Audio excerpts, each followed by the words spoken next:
Dewch i ni weddio. Diolch i ni ti eto o Dduw am y fraint o cael dod ger dy fron ac yn cyflwyno nawr ein hoedfa i ddofal dyd. Bendithia diogela ni, tir lawr ein plith. I ni'n gofyn hyn oll trwy enw ac heiddiant ein harglwydd Iesu Grist. Amen. Ni'n hoedfa nesaf am hanner o'r 3 sil nesaf. Ac fel y gwyddoch chi, ni'n parhau i fethu cymryd casgliad ar y sil. Os hoffech chi gyfrannu tuag at y gwaith, mae croeso chi gysylltu â fi neu un o'r stwardiad. Nawr, gydewch ni droi at air Duw yr Efengil yn ôl Lyc, pennod 13. Darlleniad byr heddi y 5 adnod gyntaf. Lyc, pennod 13 ac yn dechrau yn yr adnod gyntaf. Ac yr oedd yn bresennol y cyfamser hwnnw, rhaid mynegu iddo am y Galileaid, yr rhai y cymysgasau Peilat, ei gwaed ynghyd a'i haberthau. Yr Iesu gan ateb a ddywedodd wrthynt, ydych chi yn tybied fod y Galileaid hyn yn bechaduriaid mwy na'r holl Galileaid, am iddynt ddioddef y cyfryw bethau. Nac oeddynt, meddaf i chwi, eithir onid Edifarhewch, chwi a ddifethyr oll yn yr un modd. Neu'r deunaw hynny ar yr rhai y syrthiodd y tŵr yn Siloam, ac a'i lladdodd hwynt, a dych chwi yn tybied ei bod hwy yn bechaduriad mwy na'r holl ddynion oedd yn cyfaneddu yn Jerusalem? Nac oeddynt, meddaf i chwi, eithir onid Edifarhewch, chwi a ddifethyr oll yn yr un modd. Byddai bendith Duw ar ei air sanctaidd ef. Gadewch i ni nawr droi at ein harglwydd mewn gweddi. Diolch i ni ti unwaith eto Dduw am y fraint o cael dod ger dy fron ac yn dod trwy heiddiannau yr arglwydd Iesu Grist. Diolch i ti o Dduw am yr hyn a wnaeth e. Diolch i ti am ei anfon e iddo ddod yn ifydd. Fe ddaeth yn wirfoddol. Fe rhoddodd ei hun ein mwyn ni. Ac felly o Dduw i ni yn diolch i ti am yr Efengil. Ni'n diolch i ti am y newyddion da, bod modd i bechaduriaid, dderbyn maddeiant, i gael heddwch a thydi. Ac yn gweddio Dduw yn y dyddiau yma, y bydd yr heddwch yma yn cael ei brofi gan lawer. I ni'n mynd yn fwy ac yn fwy ymwybodol o'r tristwch mae'r byd yn ei wynebu ac yn ei ddioddef a'r darllineb, y gwacter, y diffyg pwrpas ac o Dduw yr anobaith mae'r mwyafrif yn ei wynebu, yn chwilio am atebion ac yn methu dod o hyd i'r atebion ac yn gweld y fath gasineb a chreulondeb, yr anghrediniaeth, y codi dwrn, ac o Dduw i ni yn gweddio bydd y ysbryd di ar waith yn rymus yma ac ar hyd a lled gwledydd y byd. I ni yn cyflwyno yr holl sefyllfa i ni yn ei wynebu ac yn gweddio Dduw y byddi di yn trigarhau, y byddi di yn goruwch lywodraethu trwy'r holl y ddigwyddiadau byd eang. I ni yn gweddio y cawn weld y law di yn rymus ar waith, yn agor llygaid y deillion iddynt weld ei hangen am waredwr, i weld ei pechod. O Dduw, dyma yw'r materion pwysicaf oll pan fod y byd yn ystyried problemau meddygol, problemau economaidd, problemau rhyfeloedd, ac yn ansicr ar sut i ddatrys unrhyw un ohonynt. Ac eto Dduw, i ni'n gwybod mae'r ateb i'r problem pwysicaf oll yw dod at yr arglwydd Iesu Grist ac i weld ei pechod ac i edifarhau a chredu. Ac o Dduw, sut y gall hyn trawsnewid cenhedloedd. Ac yn gweddio felly y byddi di yn gweithio rho fydd i ni ddisgwyl pethau mawr yma ac ar hyd a lled gwledydd y byd. Y byddwn ni yn cael gweld gwir waith o iachawdwriaeth. Pobl yn dod nid i broffes, nid i gyffesu bod nhw wedi dod yn Gristnogion. O Dduw, dydyn ni ddim am gweld y pethau hynny. Beth i ni am weld yw'r rhai yn dod at Grist, yn dod o dywyllwch i oleuni, i ddod o'r byd i deyrnas nefoedd, i ddod o gyflwr o farwolaeth i gyflwr o fywyd ysbrydol. O Dduw, gad i'r rhai i brofi'r ail enedigaeth a'r bywyd o sancteiddrwydd. O, gad i ni weld hyn yma, hyd yn oed yn ein plith ni heddi. Gad i ni weld yn ein gwlad fach ni, o Dduw, i ni yn gofyn i troi ffydd i ni ddisgwyl y pethau hyn o sil i sil, a byddwn ni yn cael gweld rhai yn dod a trawsnewidiad llwyr o'n blaenau ni. Gad i ni weld enw di yn cael ei ddyrchafu, a gad i ni brofi dy agosatrwydd atom ni yn ystod yr oedfa hon. Helpa ni i wybod beth yw gwir addoliad wrth i ni ganu. Gad i ni dy addoli di. Gad i ni dy addoli di wrth i ni ystyried y air. Tywalt y lan ysbryd arddom nawr, tyr di'n plith. Diogela ni yn ystod yr oedfa a'r holl ddydd. I ni'n gofyn hyn oll trwy enw ac heiddiant ein harglwydd Iesu Grist. Amen.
Dewch i ni ganu rhyw 376.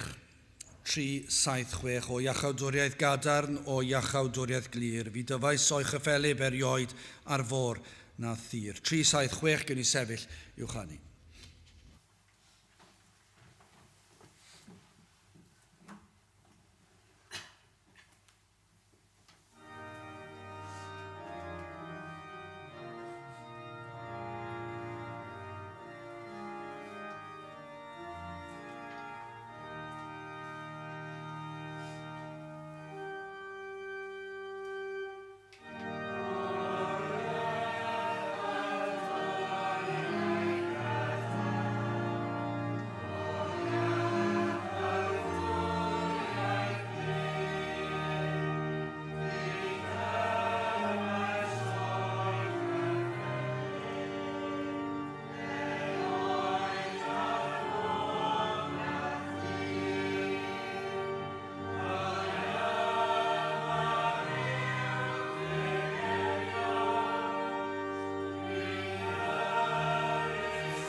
O fyddawn testyn o'r Efengyl yn ôl Lyc, pennod 13 ar drydedd adnod, neu rhan o'r drydedd adnod.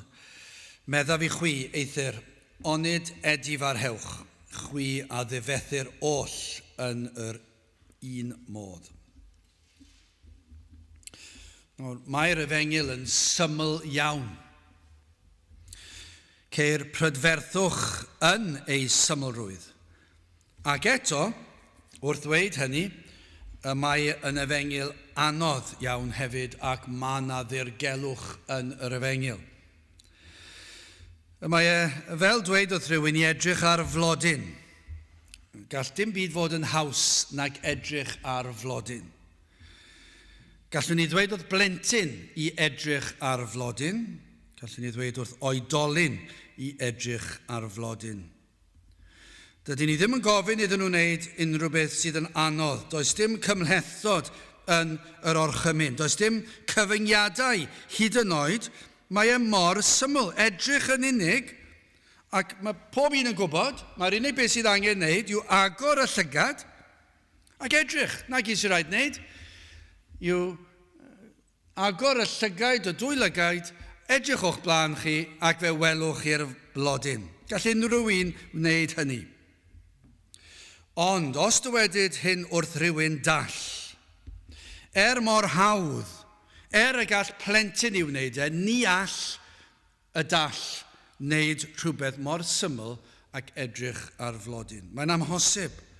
Nid oes modd iddynt ei wneud. Ni allant weld y prydferthwch. Allwch chi ddisgrifio'r prydferthwch, bydd nhw ddim yn profi'r profiad o weld y prydferthwch dros sy'n ei hunan, mor hwydd yw e. Ac falle yn y termau hynny, wrth gwrs, mae'n dod yn fyr o'r darlun, ond felly mewn materion trygwyddol yr enaid ac ynglyn â iachawdwriaeth, mae mor syml yn diwe. Ac eto, i ni'n gweld dyn yn methu deall. Dyn nhw ddim yn gallu deall yr Efengyl. Ewch i'ch colegau, hyd yn oed colegau diwynyddol, gwrandewch chi ar ddarlithwyr, dwi wedi gwneud hynny, dwi wedi gwrando ar darlithwyr, dwi wedi gwrando arnyn nhw yn treithi ar ddarnau o'r ysgrythyr fwyaf syml allwch chi ddychmygu. Ac i chi'n meddwl, sut yn y byd yma nhw'n gallu dod i fyny ar ddarlith honno. Pa wersi maen nhw wedi dysgu, dwi ddim yn gwybod. Ac i chi'n meddwl mae'r rhain 100 gwaith fwy galluog nag ydw i. Mae gwybodaeth nhw'r Hebraeg yn anhygol, o'r Groeg yn anhygol. A dim ond, byddwn ni ddim yn gallu cofio bron prin unrhyw air yn y Groeg neu'r Hebraeg.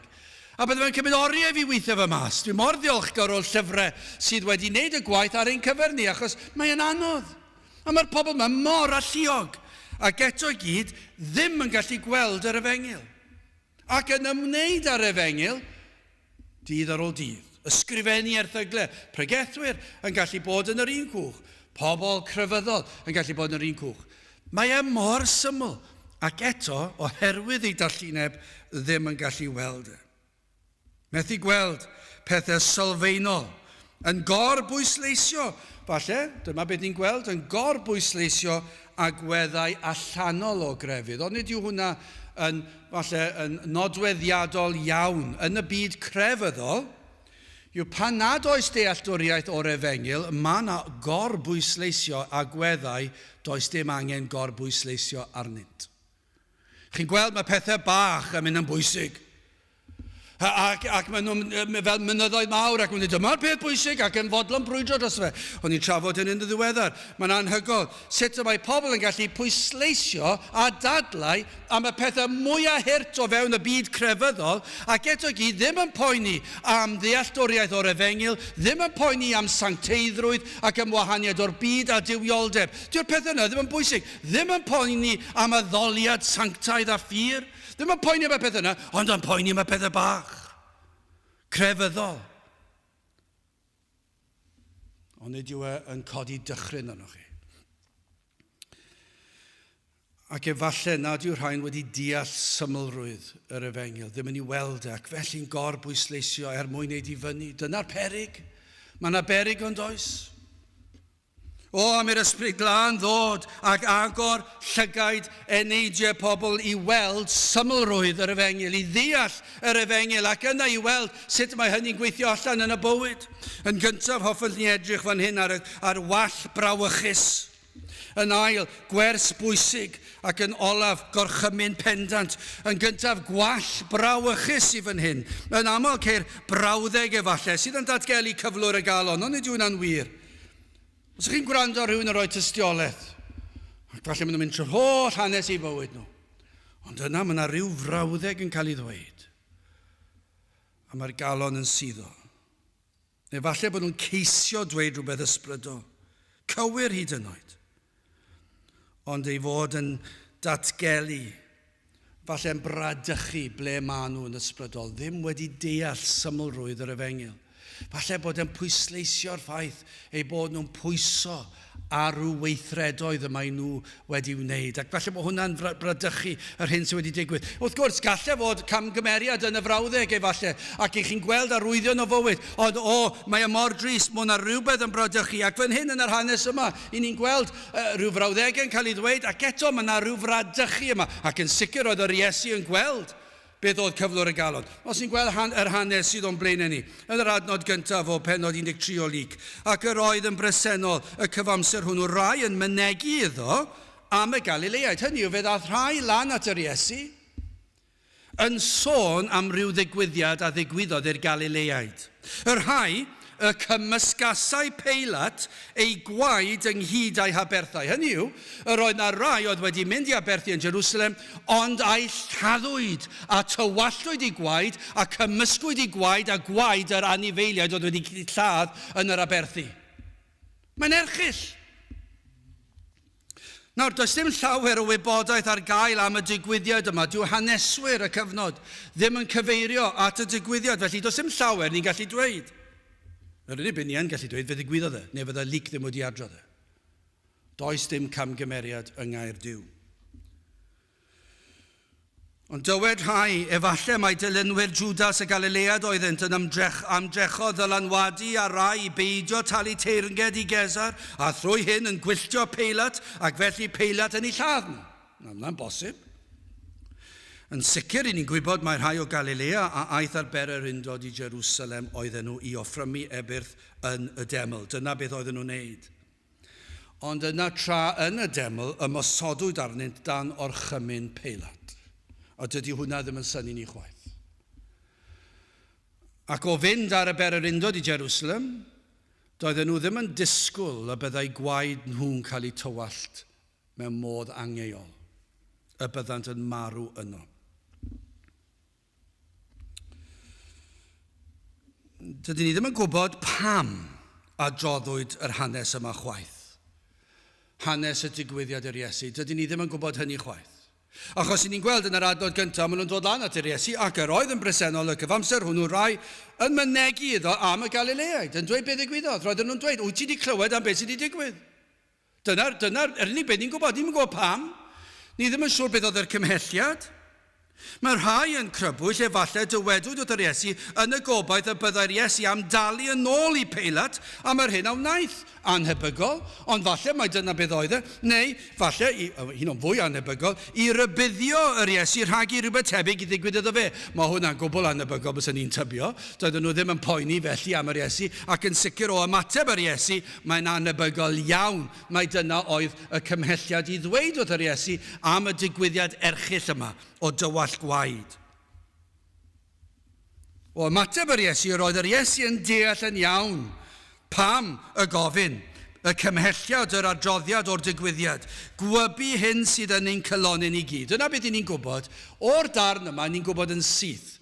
Gadewch ni roed yr ymholi a'r cymlethdod i gyd o'r neilltu. Does dim ots am hwnna. Beth ni'n gwybod yw, mae'r Iesu'n gwybod pam o'n nhw'n gofyn. A beth o ti cefn iddo fe. Mae'r Iesu'n gwybod pam i ni gyd yma nawr. Mae'r Iesu'n gwybod os ni ddim yma nawr. Mae'r Iesu'n gwybod os oes dim awydd i fod, neu bod na awydd. Mae'n gwybod pam i chi wedi dod, beth sydd wedi cyflyru chi i ddod. Mae'n gwybod. Nid oeddent yn sôn am y digwyddiad oherwydd natur erchyll a chreulon y weithred. Dyna be byddwch chi wedi meddwl. I ni'n gallu siarad am y pethau sydd yn digwydd yn gyfoes nawr a'r erchylltra sydd yn digwydd ar y newyddion. A mae'n ofnadw yn dyw'r tywall gwaed. Ond yn yr achos yma, nid dyna beth yw'r cymhelliad yn ôl pob sôn. Doedden nhw ddim yn poeni am y peth erchyll oedd wedi digwydd iddyn nhw, i'r Galileaid, ond fe gredon nhw i'r Galileaid heiddi'r fath ymdriniaeth. Mae'n dangos rhyw galedwch yn eu calonau nhw yn gyntaf.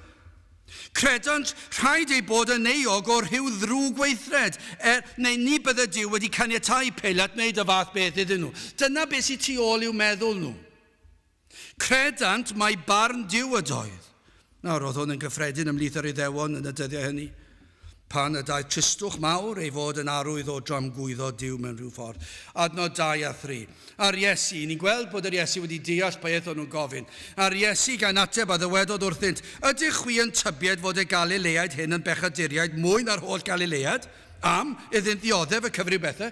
Mae'n gwybod beth maen nhw'n meddwl. I chi'n meddwl bod nhw'n wedi dioddef yn fwy na pob Galileaid arall? Gan ei bod nhw wedi pechu mewn rhyw ffordd. A sylwch adnod 3. Nac oeddent, meddaf i chwi. Chi'n anghywir. Nid yna'r achos fan hyn. Am ateb pendant, yr oedd rhain wedi gwneud gwall enfawr yn eu tybiaeth. Wrth gwrs y mae'r arglwydd yn gallu ac wedi delio â phechodau penodol. Mae rhaid ni gofio hynny.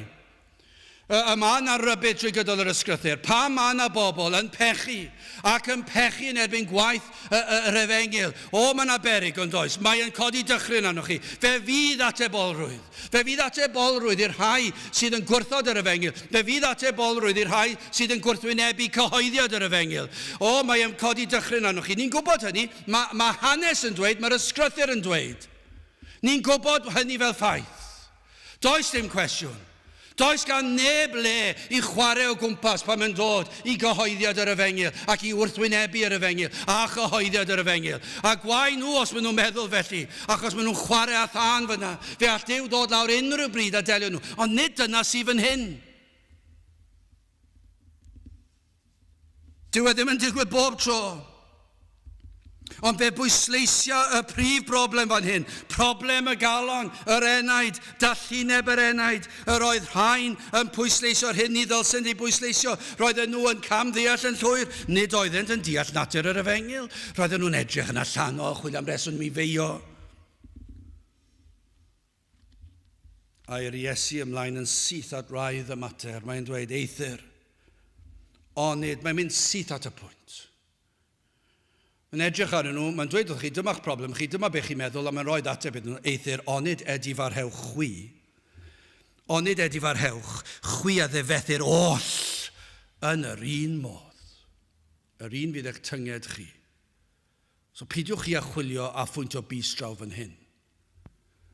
Ble chi'n sefyll? Dyna'r ateb gorau. Adnod 4.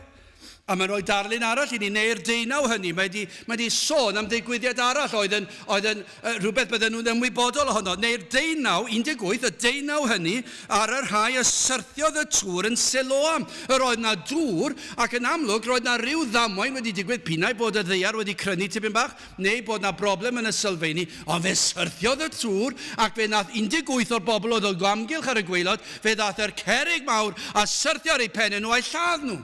Dyna beth ddigwyddodd, a mae'r Iesu'n dweud, neu meddyliwch chi am y deunaw hynny, yr rhai y syrthiodd y tŵr yn Siloam, ac a'i lladdodd hwynt, a ydych chwi yn tybied ei bod hwy yn bechaduriad mwy na'r holl ddynion oedd yn cyfaneddu yn Jerusalem. Ydych chi'n dweud, gan bod y tŵr i syrthio ar eu penw, mae'n rhaid bod nhw'n bechaduriad gwaith na phawb arall. A mae'r Iesu'n dweud eto, nac oeddent, medda fi chwi. Eithir onid edifarhewch, chwi a ddefellir oll yn yr un modd. Peidiwch a chwarae o gwmpas fan hyn. Peidiwch a ceisio gwneud crefydd mewn i rhyw faterion o bethau eraill allan. Peidiwch a chwilio am y reswm i feio'r rhain. Peidiwch a trio bod yn glyfar. Beth bynnag oedd y cymhelliad, mae'r Iesu yn dod yn nhw'n syth o'r broblem. Dweud nawr, beth am chi? Ble chi'n sefyll? Dyna beth sy'n bwysig. Peidiwch chi poeni bod nhw'n nawr. Peidiwch chi a dweud, mae rhaid bod nhw'n ddrwg. Peidiwch chi, dydych chi ddim wedi deall natur pechod. Chi ddim wedi deall beth yw pechod gwreiddiol. I chi ddim wedi deall bod chi yn yr un cwch. Ac os na newch chi edifarhau, fe fydd yr un tynged yn dod i chi. Ac wrth gwrs, ni'n gwybod, fe ddath barn ar Jerusalem yn dod.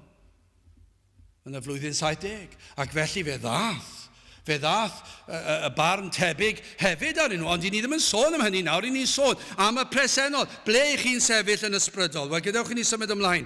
Yn ail, gwers bwysig.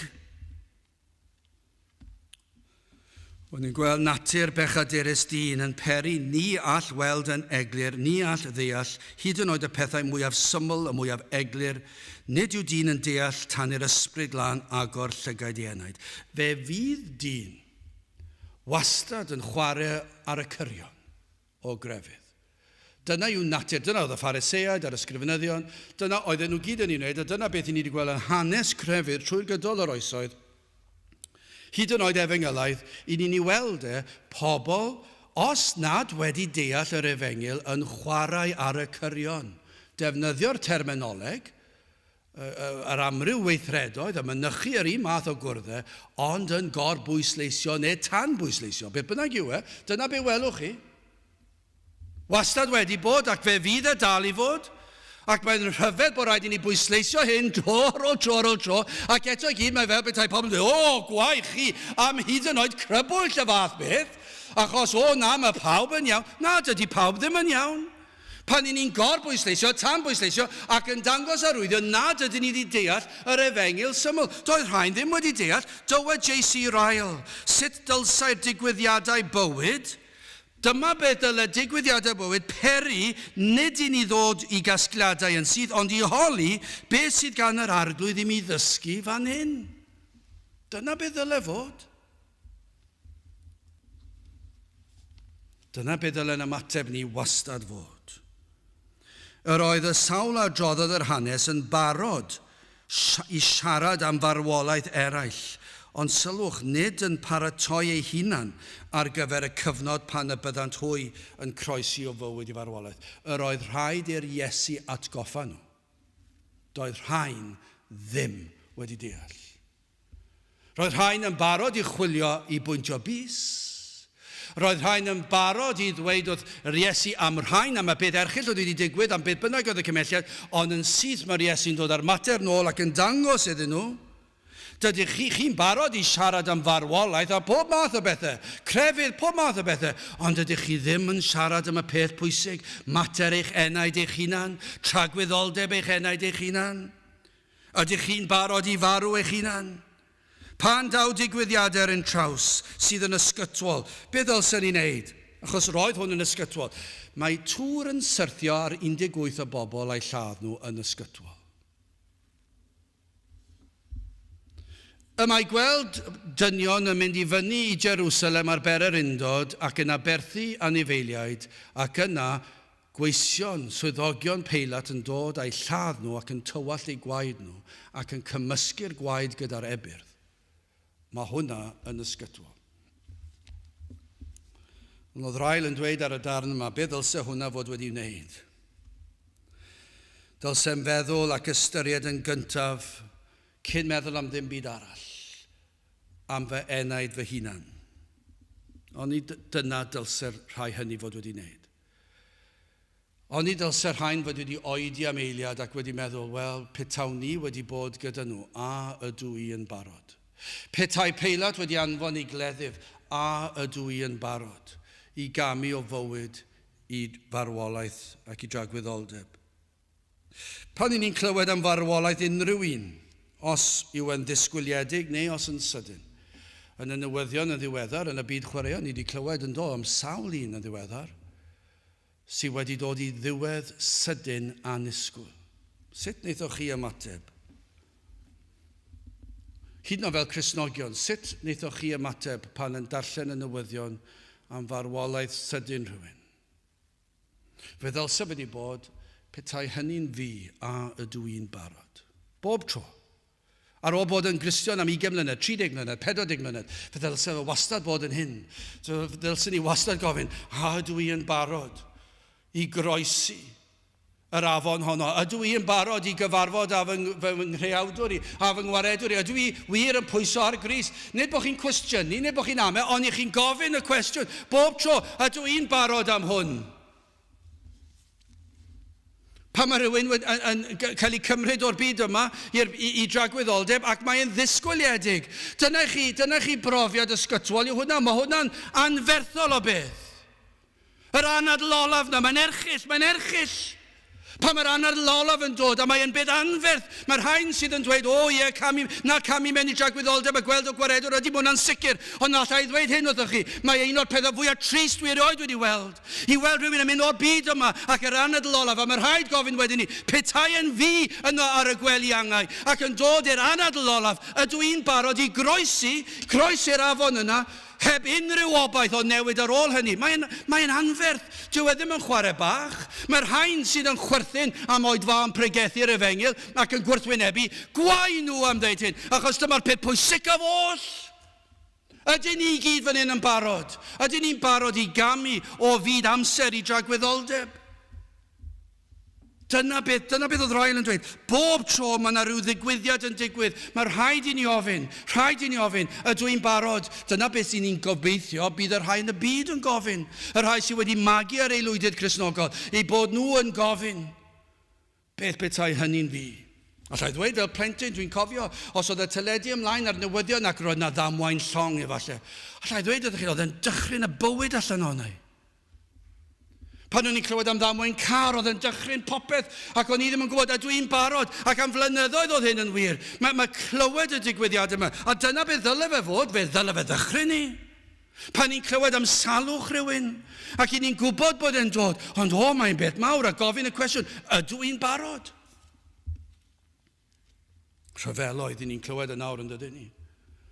O mor hwydd bydde, a pwy o wyr ble mae hwn yn mynd i arwain, ond i'r rhai hynny, pobl fel chi a fi, yn deffro un bore, mynd i'r gwaith, chwarae, plant y chwarae, ac yna rhyw ddigwyddiadau ar y newyddion, ac yna chi'n gweld yn cynyddu ac yn sydyn cyn i chi droi o amgylch, dyna mae'r rhyfel fawr yn digwydd, a mae dinasoedd yn cael eu llorio, ac maen nhw'n cael eu taflu i dragwyddoldeb ac yn gwybod gallen nhw fod nesaf. Ond y cwestiwn mae'r rhaid gofyn, ydyn ni'n barod? Petai hynny'n fi? Fe ddyle fe wastad dod nôl i fi, ydw i'n barod i gamu dragwyddoldeb?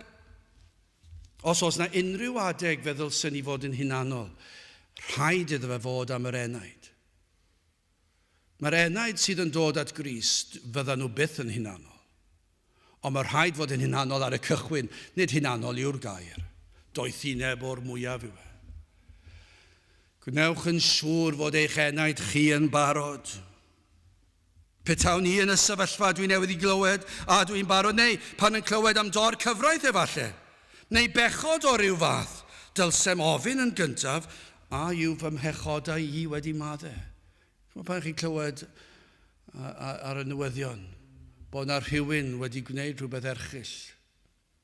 A mae pawb yn gweiddi am gyfiawnder, carchar, cosb. Be ddyle hynny wneud yw hyn? A yw fy mhechodau i wedi cosbi ar Grist? Ydw i wedi fy maddau? Dyna beth ddyle fe fod bob tro. Dyna beth ddyle ni feddwl, dod fy nôl i fi, ble dwi'n sefyll. Mor aml mae dyn yn ymateb yn y ffordd anghywir, pan daw wyneb yn wyneb â materion yr enaid, fe ddawy'r casgliadau anghywir. Nid yw yn gweld y darlun llawn, nid yw yn deall yr hyn sydd bwysicach. Mor wahanol byddai petawn yn gweld pobl yn dechrau ymateb yn y modd cywir. Bydde fe'n anhygol o'n i bydde. Petawn ni'n gweld pobl o'r diwedd yn ymateb yn y ffordd cywir yn ysbrydol, ac falle'n gweddio'r weddi o ddiw graslon ag o'r llygaid fe enaid i weld fy angen am waredwr, i weld fy mhechod, i weld fy heiddiant. Dychmygwch petai pobl yn ymateb felly. O am weld pobl yn hytrach na chwyno am ryw ddigwyddiad iddyn nhw, neu beirniadu eraill a dod i ryw gasgliad negyddol amdani nhw. Dyna beth oedd rhain yn wneud. Roedden nhw wedi gweld rhain ac wedi dod y casau mae'r rhai bod nhw'n ddrwg. Ond oedden nhw ddim wedi gofyn beth oedd eu cyflwr i heneidiau hunan. Na fydde pobl yn dechrau holi am gyflwr eu heneidiau eu hunan. Mae mor hawdd yn diwy i bwyntio bus ac i ffeindio bai ar bobl eraill ac heb ofyn ble dwi'n sefyll. Rhybuddiodd Crist y sawl a ddaeth ato. Fe ddywedodd wrthynt y byddai tynged tebyg yn ei hwyneb nhw. Dywed yr oeddent hwy yn yr un cwch, yr un sefyllfa, yr un cyflwr ar sawl a laddwyd, y sawl dioddefod pan syrthiodd tŵr Siloam ar ei penw. Mae nid canlyniad pechod penodol oedd e. Ni'n gwybod i ni gyd yn bechaduriaid o natur, a ni'n gwybod oherwydd y cwymp y mae marwolaeth wedi dod. Ond yn yr achos yma, ni ddim yn sôn am math yna o farwolaeth, mae hwnna'n mynd i ddigwydd i bob un. Ond doedd hwn ddim yn gyfeiriad at unrhyw bechod penodol. Un o ragluniaethau diwyd oedd yr oedd yn amser iddyn nhw i gamu dragwyddoldeb. Dyna oedd e fan hyn. Ond fe ddywed wrthynt, os nad ydych yn dysgu y wers bwysicaf ac yn edifarhau, yna byddant hwy yn dod o dan farn. Rhyw ddydd, fe fyddwch chi'n cael eich barnu hefyd. Mae'r hyn sydd yn bwysig yw mater yr enaid. Ydych chi yn barod i gamu i dragwyddoldeb? Dyna'r cwestiwn sydd rhaid gofyn bob tro. Ydw i yn barod? Bob bore dwi'n deffro, bob nos dwi'n noswylio, ydw i'n barod i gamu o fyd amser i dragwyddoldeb? Wel, gadewch i ni symud ymlaen yn drydydd yn olaf, gorchymyn pendant, manteisiodd Iesu Grist ar y cyfle I herio'r bobl. Mae'r math o beth allech chi feddwl, i ni wastad yn syrthio mewn i'r gwall yma pan falle'n siarad â phobl ac yn ceisio mynd a esbonio lot o bethau ac yn dod ar ddiwedd y dydd i chi am ddod yn ôl at y sylfaeni. Ydych chi'n barod i wynebu eich creawdwr? Fe allwn ni fynd ar trio perswadio pobl bod na Dduw a bod mae Duw sydd wedi creu y byd a treulio oriau ac oriau o ddarlithoedd a ffilmiau a dangos rhyfeddod y greadigaeth ac falle bod na le ambell waith i'r rheina i gyd ac un allall. Ond ar ddiwedd y dydd, be chi eisiau dod nôl i nhw? Ond ydych chi'n barod i gyfarfod yr un sydd wedi creu y byd? Achos fe fyddwch chi. Chi'n eisiau gwastraffu eich amser gormod, mae yna leddfe, wrth gwrs mae yna leddfe, ond chi ddim eisiau mynd o gwmpas y materion eraill, a dyma beth mae'r Iesu wedi gwneud, mae wedi gweld beth yw'r broblem, a mae wedi gweld eu camddealltwriaeth nhw, a mae'n gwybod beth oedd eu cymhelliad nhw, a mae'n dod yn nhw nôl at y peth pwysica. Fe fanteisiodd, fe heriodd y bobl, ond nid dyma beth i ni fod i wneud o'r pwlpid yw herio. Dyw pobl ddim yn licio cael ei herio nag un. Yn sicr, i ni'n gweld hynny fwy. I ni ddim fod i herio bellach. Beth yw swydd y pwlpid heddiw yw i dod ar ryw ffurf o adloniant, cysuro, gwneud i chi deimlo'n gyffyrddus, a fe fydd popeth yn iawn. Dwi ddim yn siŵr os mae dyna yw'r, wel, dwi yn siŵr, nid dyna safle ysgrythurol. Y safle'r ysgrythurol yw beth mae'r Iesu'n ei mae'n herio'r bobl. Fe heriodd hwy i beidio pwysleisio'r hyn ni ddylsyn ei pwysleisio, ond y byddant hwy yn barod ar gyfer y digwyddiadau tebyg. Byddwch chi'n barod. Mor bwysig oedd hyn yn hyb yr Iesu, sylwch, yn y 5 adnod, mae yna 2 adnod y mae'n ail ddweud ei hunan. Yn eitha clir. Adnod 3. Medda fi chwi. Eithir, onid Edifarhewch, chwi a ddifethyr oll yn yr un modd. Adnod 5. Medda fi chwi. Eithir, onid Edifarhewch, chwi a ddifethyr oll yn yr un modd. Mae'n dweud yr union un peth, mae'n dweud y 2 waith. Mae wedi roed yr her yma ger i bron nhw. Mae pob athro'n gwybod am bwysigrwydd ail ddweud pethau. Os ych chi'n siarad unrhyw athro, fyddwch chi'n gwybod fe fydd yr athro yn ail ddweud ei hunan. A nid oherwydd dryswch yw hyn. Mae'n ail ddweud ei hunan achos mae mor bwysig i ddysgu rhywun. Achos allwch chi ail ddweud, dwi wedi teilio'r sawl gwers yn sôn am yr atalnod llawn a'r angen am brif lythyren. Ac yna mae yna arolygwr mawreddog yn dod i'r ysgol. Anhygoel, chi'n gweld nhw'n dod mewn i'ch gwers chi'n crynu yn eich sgidiau, achos maen nhw fod lot well na chi yn ôl pob sôn. A maen nhw'n dod mewn, ac maen nhw gyda'i nodiadau nhw, ac maen nhw'n nabod y plentyn sydd ddim yn gwybod beth yw prif lythyren at atalnod llawn. Maen nhw'n gwybod, sut maen nhw'n gwybod mae'n anhygoel. Mae yna rhyw radar yn eu pennau nhw, a maen nhw'n dod syth at yr un sydd byth yn rhoi atalnod llawn na prif lythyren. Ac dwi wedi dweud oedd y plentyn yna miloedd o weithiau ar ddiwedd brawddeg. Atalnod llawn, prif lythyren ar ddechrau brawddeg. Ac yna maen nhw'n dod lan at ni ac yn un nodiad yn dweud, dwi'n credu bod angen i'r athro yma ddysgu sut i dysgu prif lythyren a atalnod llawn, a chi'n edrych yn nhw'n meddwl, mae'n amlwg doeddech chi ddim yn athro yn hir iawn. Feithoch chi fod yn arolygwr yn reit gloi. Achos petai chi yn gwybod beth yw dysgu, fyddwch chi'n gwybod yw plant. Chi gallwch chi ail ddweud ac ail ddweud ac ail ddweud. Ond nid yw'n wir yn ysbrydol, mae angen ail ddweud, mae angen ail ddweud, mae angen ail ddweud i'r rhai sydd yn y bywyd. Ni ddim yn sôn am y broffes bydol yma.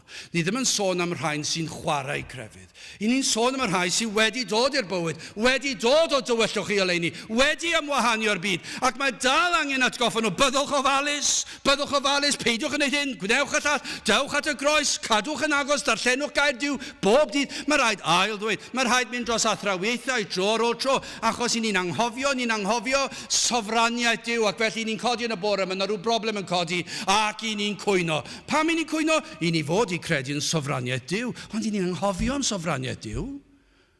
Ac i ni'n cwyno pam bod hwn yn digwydd i fi, pam bod y llall yn digwydd i fi. Ac felly mae angen ail ddweud, ac dyma lle mae'n bwysig. Yr oedd yr Iesu'n gwybod, mae'n rhaid i fi bwysleisio yr athrawiaeth holl bwysig. Edifarhewch, mae'n rhaid i chi edifarhau. O, mor bwysig y materion yr enaid yw ail ddweud. Yr oedd yr Iesu'n gwybod yr hyn oedd angen i ddweud. gwel beth oedd y broblem, ac fe wybu rheidrwydd ail ddweud a phwysleisio'r mater, Edifarhewch. Dyma sydd bwysig. Dyma ddylsech fod yn pryderu amdano chi bobl sy'n dod ag adrodd hanes y Galileaid a gafodd ei lladd. Peidiwch â siarad am hwnna nawr, gadewch ni fynd at y mater. Ydych chi'n barod petai hwnna'n digwydd i chi? A dyma beth sydd angen i chi wneud i fod yn barod. Edifarhewch o'r pechod i chi wedi wneud. Peidiwch pwyntio bys at eu pechod nhw. Edifarhewch o'ch pechod chi. Peidiwch â phoeni os yw Duw yn ei barnu nhw.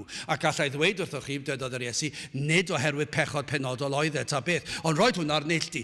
Edifarhewch chi o'ch pechod chi. Dyna dylsech chi bryderu amdano. Nid pwyntio bys, nid chwilio am feiau, ond a ydych chi yn iawn ger bron Duw eich hunan. A yw eich pechodau wedi maddau. Ydych chi wedi edifarhau, dyna sy'n bwysig. Drwy gydol yr ysgrythyr, mae edifeirwch a ffydd yn anwahanadwy yn dydyn nhw. Chi ddim yn gallu gwahanu nhw. Chi ddim yn gallu cael un heb y llall. Maen nhw fel efeilliaid. Edifeirwch a ffydd. Ni ellir bod yn barod am dragwyddoldeb heb y ddau yma. Rhaid cael edifeirwch a rhaid cael ffydd. Hyn i'w weld yn gyntaf o ganlyniad i waith yr ysbryd glân nag o'r llygaid yr enaid. Dyma beth ni'n gweld. Ni'n gweld edifeirwch pan mae'r ysbryd glân dechrau ar waith ac wedi plannu'r hedyn o fywyd. A'r arwyddion cyntaf o fywyd yw hyn. I'w gweld rhywun yn llwythog ac yn flinderog ac yn teimlo'r ei ogrwydd hynny. A pan ceir gwybodaeth o bechod, ac o bechod personol, ac hefyd yr ymwybyddiaeth ein bod yn bechaduriaid. Maen nhw'n bethau gwahanol yn dydyn nhw. Mae yna sawl peth fan hyn. Mae'r ysbryd glân yn dangos i ni ein bod ni yn bechaduriaid. Hynny yw, dyna ydw i. O ran natur, dwi wedi fy ngeni yn bechadur. Pechadur yw fy enw, ni feddaf enw gwell. Cyn i fi fentro sôn am unrhyw bechod penodol, mi rydw i yn bechadur. Dyna pam i ni'n pechu. Dydyn ni ddim yn galw'n bechaduriad oherwydd canlyniad rhyw bechod. Na, mi roedden ni'n bechaduriad, dyna pam i ni'n pechu.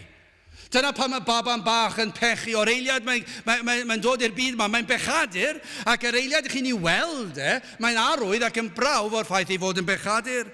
Ac felly, pam yr ysbryd glân yn dod, mae'n dangos i ni yn gyntaf, falle fydd yn defnyddio rhyw bechod penodol, ond mae fydd yn dangos i ni yr wyt ti'n bechadur ac yr wyt ti wedi pechu. Ac fe fyddi di'n atebol. A mae hyn trwy waith yr ysbryd glân yn arwain at dristwch am bechod, a thristwch am yr hyn ydw i. Mae pechadur yw fy enw, ni feddaf enw gwell. Gai ofyn ydych chi wedi teimlo tristwch am eich pechod, eich bod yn bechaduriaid?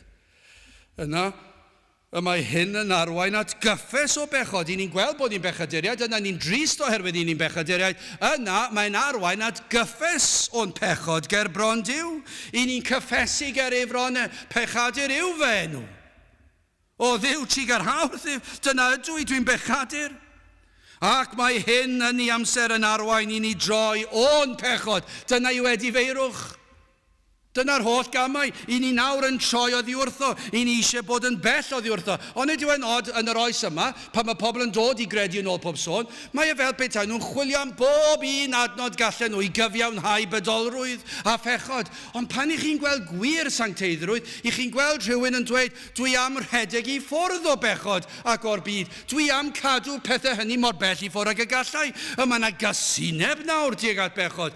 Edifeirwch. Dyna yw gwir edifeirwch. Troi i ffwrdd o'r byd, troi i ffwrdd o bechod, a troi at Grist.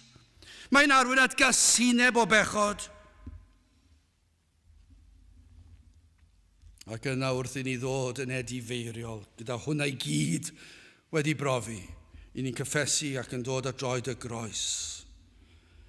Y man lle cosbwyd yr Iesu am ein pechodau ni. Chi'n gwybod pan chi'n sôn am edifeirwch, mae yna rhyw droi o amgylch yn does a newid cyfeiriad.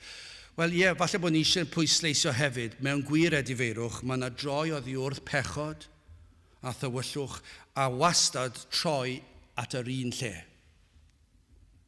Bod cymeriadau a cefndiroedd a Profiadau gwahanol mewn bywyd sydd mae'r rhain dod i gredu, ar un peth i ni'n gwybod yw fe fydd rhywun yn dod i weld i pechod ac yn drist o'i pechod ac yn cyffesu pechod ac yn troi oddi wrth i pechod, ond maen nhw gyd yn dod i'r un man. A'r man honno yw troed y groes. Bob tro, i bob Cristion, fe fydden nhw'n dod a droed y groes.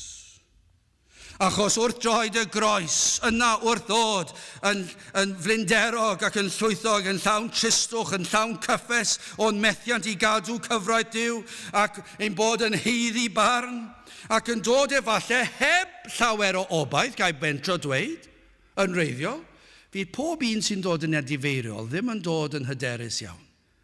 Ddim yn dod gyda lot o ddisgwyliadau, tybiwn ni. Dim ar y cychwyn, falle maen nhw wedi clywed a falle'n deall, falle rhywbeth, ond ar y cychwyn yn meddwl, dydw i ddim yn heiddi gwrandawiad. Dydw i ddim yn heiddi dim byd yn y ffordd dwi wedi byw.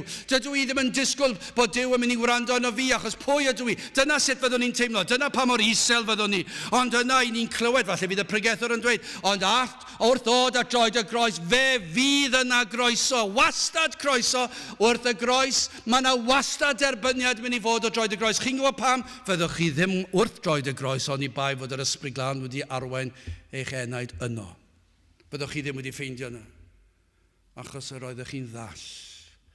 Ond pan agorodd yr ysbryd glân llygad yr enaid, fe arweiniodd eich llwybr chi at droed y groes. Ac ych chi'n dod at droed y groes ac yn llwythog ac yn flinderog. Ac nawr mae'r gobaith yn cynyddu. Nawr ych chi'n clywed bod yr Iesu nad yw yn gwrthod neb, ac ych chi'n codi eich golygo, fel mae Salmod yn dweud, dyrchafa fel llygad i'r mynyddoedd o'r lle daf yng Nghymor.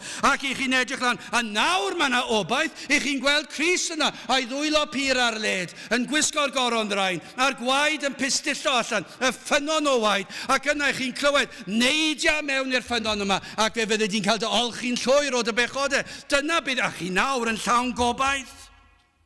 Ac wrth ddod trwy ras, beth sy'n digwydd, ni'n methu esbonio fe, ond beth sy'n digwydd yw mae'r rhodd o ffydd yn cael ei rhoi i chi. Rhywle yn y broses honno. Ac ych chi'n ymddiried eich bod wedi'ch golchi'n wynach na'r eira. Ac yn gallu credu fod yr hyn a wnaeth yr Iesu yn ddigonol am ein hychubiaeth. Iddo ef, ych chi'n cael eich perswadio yn y fan a'r lle, fod yr Iesu wedi cadw'r gyfraith yn eich lle chi. Does dim rhaid i chi gadw'r gyfraith. Chi methu wneud e.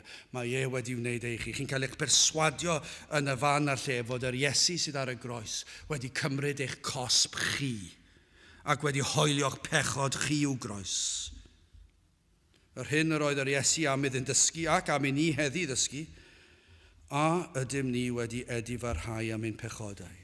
Ie, yn gyntaf am y ffaith ein bod yn bechaduriaid o enedigaeth, dyna natur. Ie, wedi edifarhau am bechodau penodol hefyd. Ond y peth yw, ni ddim yn gwybod am bod pechod ni wedi gyflawni. Ond eich bod yn dod yn edifar am y pechodau chi'n gwybod amdano, ddim yn gwybod amdano. Am y ffaith mae pechadur ydych. Am yr holl frynt ni hynny. Ond efallai'n dod yn edifeiriol yn bennaf am ein pechod o beidio byw i ogoneddu Duw a'i fwynhau am byth. Am y pechod o wrthod y Meseia yr Iesu. Ond dyna yw y pechod. Yw i wrthod yr Iesu a byw i'w ogoneddu fe. O dyna beth mae'r edifeiriol yn ei wneud, yn edifarhau am wrthod mab Duw. Ac am i ni fyny ceisio cyrraedd y safon a flesio Duw trwy'n hymdrechion ein hunan. Hyn dywed Iesu Grist, mae'n ddigon syml, edifarhewch, edifarhewch, cyffeswch eich bechodau, plediwch am drigaredd. O, am fath ymholi heddi, o, am fath rai heddi, rhai sydd yn dod yn waglaw at Grist, yn llwythog dan bwysau euogrwydd eu pechodau, a chyffesu a phledio, a phledio am faddeuant. Dyna beth i ni am weld.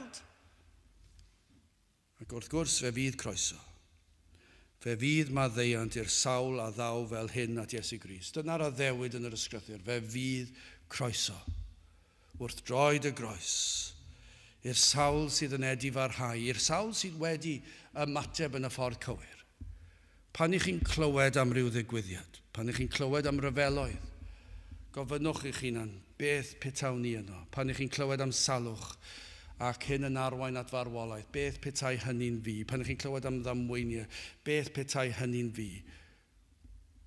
Pan chi'n clywed am dor cyfraith, ydw i wedi fy maddau am fy mhechodau i? Ac ar ôl gofyn, Edifarhewch, gofynnwch i'r arglwydd eich nerthu chi wneud hyn, i droi oddi wrth eich pechod ac i droi tuag at Grist, tuag at y groes, ac i ddod at droed y groes, ac i dderbyn y bendithion sydd yno, maddeiant, heddwch, bywyd tragwyddol. Dewch at Grist, Edifarhewch, meddaf i chwi, eithir, onid Edifarhewch chwi a ddifethu'r oll yn yr un modd. Gadewch i ni weddio. O Dduw graslon, i ni angweddio byd ysbryd ar waith, yn agor llygaid y deillion iddynt weld ei hangen am waredwr. Tyrd tywys eneidiau nawr at droed y groes. I ni'n gofyn i ti wneud hyn mawl a clod i'th enw di. I ni'n gofyn hyn o trwy enw ein harglwydd Iesu Grist. Amen. Wel, gadewch ni orffen trwy canu emyn rhif 309 ac hefyd 310. A oes gobaith am achubiaeth, oes maddeiant am bob bai. A oes hedd a meddyginiaeth, a oes ceidwad i'r fath rai. Debyg iawn i'r adnod yn dweud, oes, medd Duw, o'r nef yn eglur, myd ar perais a berth llawn. Mae hedd a gras a chysur gen i'n rhoddion parod iawn. 309 a 310. Gadewch ni sefyll i'w canu.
A nawr bydde di ras ein harglwydd Iesu Grist, a chariad Duw, a chymdeithas yr ysbryd glân, fod gyda chwi o hyd byth. Amen.